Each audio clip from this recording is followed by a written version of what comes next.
Now, Egypt's protest movement has given the president an ultimatum: step down by Tuesday or face a mass rebellion. Some 20 million outraged citizens have flooded cities across the nation in a show of frustration at Mohamed Morsi's failure to keep the promises he made when he came to power a year ago.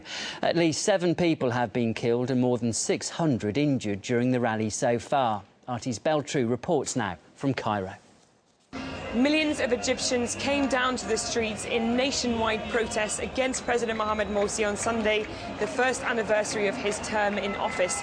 International news outlets actually said this could be the largest demonstration seen in the history of the world. Certainly in the capital, the marches stretched out towards the horizon as they descended on Tahrir Square and the Presidential Palace. Scenes at Tahrir Square and the Presidential Palace behind me on Sunday were largely peaceful. However, there was episodes of violence towards the Muslim Brotherhood at their headquarters in the Muqattam district of the capital. About 500 people reportedly came to the building and attacked it with Molotovs and rocks. Security forces, for their part, attempted to contain the violence, firing tear gas canisters. This led to reports that the president himself may have left the capital due to security reasons. His spokesperson spoke on behalf of the presidency later Sunday evening, saying that yes, the presidency had made mistakes. It had been a very difficult year, but called on the opposition to have dialogue.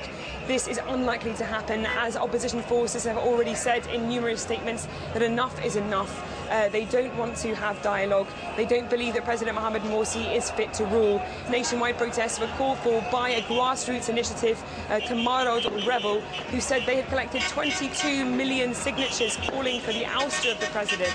They said that there's too many problems in the country. There's a flailing economy, worsening fuel and water shortages, rising bread crisis, as well as human rights abuses, and that he needs to resign now. They've actually reportedly given him a deadline of Tuesday, 5 p.m. They say he must resign by. This is really a divided Egypt with 2 different sides who aren't going to back down. Meanwhile, just a few kilometres away from the Presidential Palace, where mass demonstrations were happening against the president, those in support of President Mohamed Morsi had their own demonstration. It's called for by the Islamic Alliance, a coalition of Islamist parties in support of the president and his organisation, the Muslim Brotherhood. They said the president was democratically elected, and therefore the only way to remove him from office is through the elections. They've called the demonstration legitimacy as a red line and slammed the opposition forces, including Tamarod, as being thugs and illegitimate. With these divisions increasing across the country and violence rising, people fear that this situation is not going to end anytime soon and that the worst is yet to come. Political activist Ahmed Magoub says Morsi has betrayed the ideas of the revolution.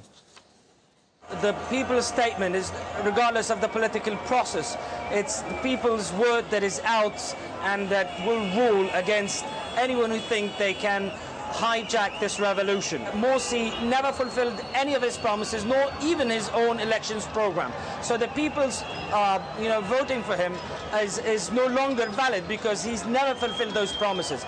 He came not through any ordinary elections, he came through a revolution, and he did not respect that revolution that put him there. The other thing is that I would like to see very much a unified, non-fragmented opposition that can negotiate with the current government a smooth transition and a peaceful one.